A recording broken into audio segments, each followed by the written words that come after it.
আসসালামু আলাইকুম। এখন শুনবেন সংবাদ শিরোনাম। ভূমিকম্পের উৎপত্তিস্থল নরসিংদীতেই মৃত্যু হয়েছে ৫ জনের, রাজধানীতে ৪ জন সহ মোট ১০ জনের প্রাণহানি। পঙ্গু হাসপাতালে আহতদের ভিড়।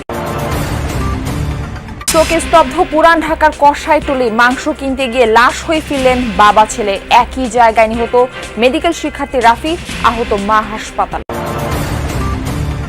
অতিমাত্রার ভূমিকম্পে টাঙ্গাইলে মধুপুরে টেকটনিক প্লেট বিপর্যয়ের শঙ্কা। অপরিকল্পিত ভবনের কারণে ঘটতে পারে বড় দুর্যোগ।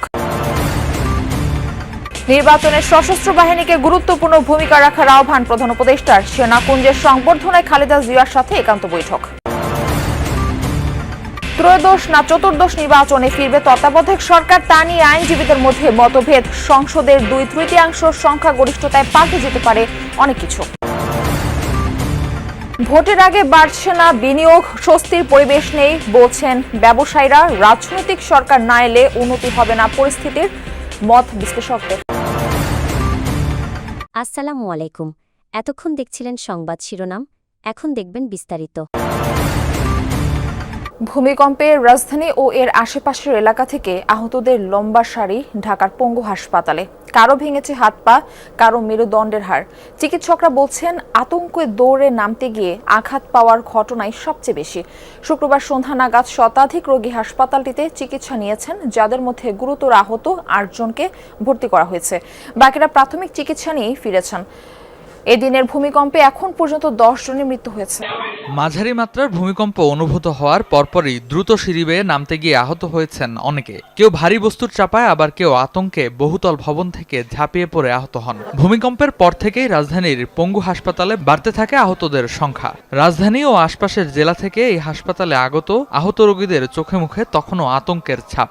অনেকে আঘাত পেয়েছেন হাতে ও পায়ে, কারো আবার কোমর ও কাঁধের জোড়া সরে গেছে। এছাড়াও শরীরের অন্যান্য হাড়েও গুরুতর আঘাত নিয়ে হাসপাতালে ভিড় করেছেন অনেকে। ভূমিকম্প তো আহত হয়েছে, কিন্তু তার চেয়ে বেশি আহত হয়েছে হচ্ছে আপনার ওই যে ওদের ভিতরে যে একটা আতঙ্ক আসছে, মানে যখন তারা হুড়া করে সিঁড়ি দিয়ে নামতেছিল বা দৌড়াদৌড়ি করতেছিল, যে ভিতরে যে একটা আতঙ্ক যে সৃষ্টি হয়েছে, ওটা থেকে বেশি দুর্ঘটনা ঘটছে। শুক্রবার সন্ধ্যা পর্যন্ত শতাধিক রোগী হাসপাতালটিতে চিকিৎসা নিয়েছেন, যাদের মধ্যে ১৮ জনকে ভর্তি করা হয়েছে। রোগীর চাপ বেড়ে যাওয়ায় হাসপাতালে চিকিৎসক ও নার্সের সংখ্যা বাড়ানো হয়েছে। কেউ মায়ের হাত ধরে বাজারে গিয়েছিল, কেউ বাবার হাত ধরে বাইরে। ভূমিকম্পে ভেঙে পড়ার রেলিং মুহূর্তেই কেড়ে নেয় জীবন। ছেলে মারা গেছে ঘটনাস্থলে। হাসপাতালে জীবনের সাথে লড়ছেন মা। শুক্রবারের দুর্যোগে রাজধানীবাসী বুঝতে পারল জীবন কত ক্ষণিকের। ছেলে চিকিৎসক হবে, সেই স্বপ্ন নিয়ে রাফিকে বগুড়া থেকে ঢাকায় পাঠিয়েছিলেন বাবা। স্বপ্ন ভেঙে চুরমার হয়ে গেছে ভূমিকম্পে ভবনের ধসে পড়া রেলিংয়ের আঘাতে। শুক্রবার সকালে স্যার সলিমুল্লাহ মেডিকেল কলেজের ২য় বর্ষের শিক্ষার্থী রাফি তার মাকে নিয়ে গিয়েছিল বংশালের বাজারে মাংস কিনতে। কে জানতো সেটাই মায়ের সাথে রাফির শেষ যাত্রা। রাফি দুনিয়ায় নেই, হাসপাতালে শুয়ে থাকা আহত মাকে সে খবরও জানানো হয়নি। একই দোকানে বাবার হাত ধরে মাংস কিনতে গিয়েছিল ১৩ বছরের ছোট্ট রিমন। মাংস কেনা হয়নি, বাবা ছেলে দুজনেই ফিরেছেন নিথর দেহে। রিমনের আরও ৩ ভাই ও ১ বোন আছে। বাবা আব্দুর রহিম ছিলেন কাপড়ের ব্যবসায়ী। সশস্ত্র বাহিনী দিবস উপলক্ষে সেনাকুঞ্জের সংবর্ধনা অনুষ্ঠানে নির্বাচনে ৩ বাহিনীর ভূমিকার কথা তুলে ধরলেন প্রধান উপদেষ্টা ডক্টর মোহাম্মদ ইউনূস। তিনি বলেন, এই নির্বাচনের মাধ্যমে নতুন বাংলাদেশের যাত্রা শুরু হবে। অনুষ্ঠানে যোগ দেন বিএনপি চেয়ারপারসন বেগম খালেদা জিয়া। এ সময় তার সাথে একান্ত বৈঠক করেন প্রধান উপদেষ্টা। সশস্ত্র বাহিনী দিবস উপলক্ষে সেনাকুঞ্জে সংবর্ধনা অনুষ্ঠান। বিকাল ৪টার পর অনুষ্ঠানে যোগ দেন প্রধান উপদেষ্টা ডক্টর মোহাম্মদ ইউনূস। এ সময় তাকে স্বাগত জানান সেনা, নৌ ও বিমান বাহিনীর প্রধানরা। অনুষ্ঠানের শুরুতেই ভূমিকম্পে নিহতদের স্মরণে ১ মিনিট নীরবতা পালন করা হয়। সশস্ত্র বাহিনীর সদস্যদের উদ্দেশ্যে প্রধান উপদেষ্টা দেশ গঠনে ৩ বাহিনীর গুরুত্বপূর্ণ ভূমিকার কথা তুলে ধরেন। প্রতিটি দুর্যোগে সশস্ত্র বাহিনীর অবদানের প্রশংসা করেন প্রধান উপদেষ্টা। ছাত্র জনতার অভ্যুত্থান ও চলমান দেশ পুনর্গঠন ও সংস্কারের কাজেও সশস্ত্র বাহিনী বরাবরের মতোই মানুষের পাশে দাঁড়িয়ে অব্যাহতভাবে দেশের মানুষের আস্থার প্রতিদান দিয়ে যাচ্ছে। আগামী নির্বাচন খুবই গুরুত্বপূর্ণ উল্লেখ করে প্রধান উপদেষ্টা এতে সশস্ত্র বাহিনীর ভূমিকা কি হবে তা তুলে ধরেন। দেশের সার্বভৌমত্ব রক্ষায় আগামীতেও পেশাদারিত্বের সাথে কাজ করবে সশস্ত্র বাহিনী, এমন প্রত্যাশার কথা তুলে ধরেন প্রধান উপদেষ্টা। যে কোনো আগ্রাসী বহিঃশত্রুর আক্রমণ থেকে দেশের সার্বভৌমত্ব রক্ষার জন্য আমাদেরকে সদা প্রস্তুত ও সংকল্পবদ্ধভাবে থাকতে হবে। অনুষ্ঠানে আগত অতিথিদের সাথে শুভেচ্ছা বিনিময় করেন প্রধান উপদেষ্টা। উচ্চ আদালতের রায় সংবিধানে ফিরল তত্ত্বাবধায়ক ব্যবস্থা, কিন্তু এটি কার্যকর হবে কিভাবে? রায়ের পর এই তত্ত্বাবধায়ক ব্যবস্থা পুনর্বহালের সময় নিয়ে বিভক্ত মত আছে আইনজীবীদের।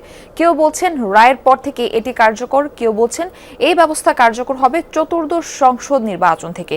জুলাই সনদ ইস্যুতে গণভোট, সংবিধান সংস্কার সহ নানা ইস্যুতে এই রায় পরবর্তী সংসদে প্রভাব ফেলবে বলেও মত দিয়েছেন কোনো আইনজীবী।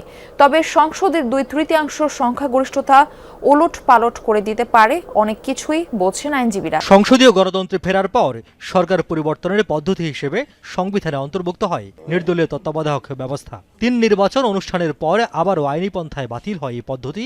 ফলে পরের 3টি নির্বাচন হয় দলীয় সরকারের অধীনে, যার সঙ্গী নানা বিতর্ক।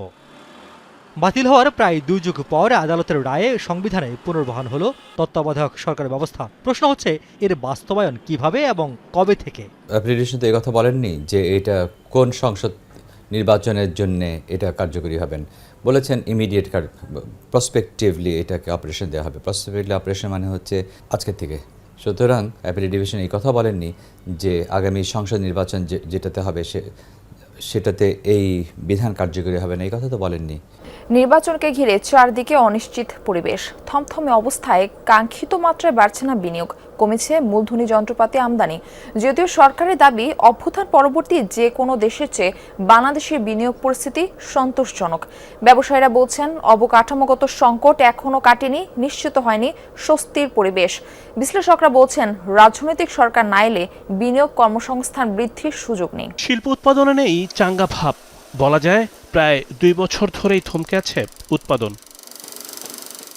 অভ্যুত্থান পরবর্তী শিল্প উৎপাদনে স্বস্তিদায়ক পরিবেশ নেই, সংকুচিত হচ্ছে কর্মসংস্থান, উৎপাদন ব্যাহত হবার কারণ অনিশ্চিত পরিবেশ।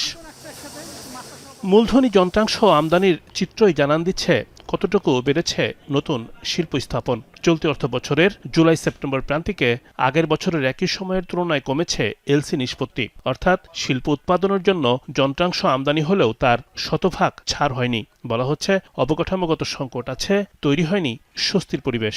ইনভেস্টমেন্ট লেভেলস যদি আমরা 2026-এর শেষ নাগাদও বাড়াতে পারি, তাহলে সেটা সুফল পেতে পেতে 2027-28 হয়ে যাবে।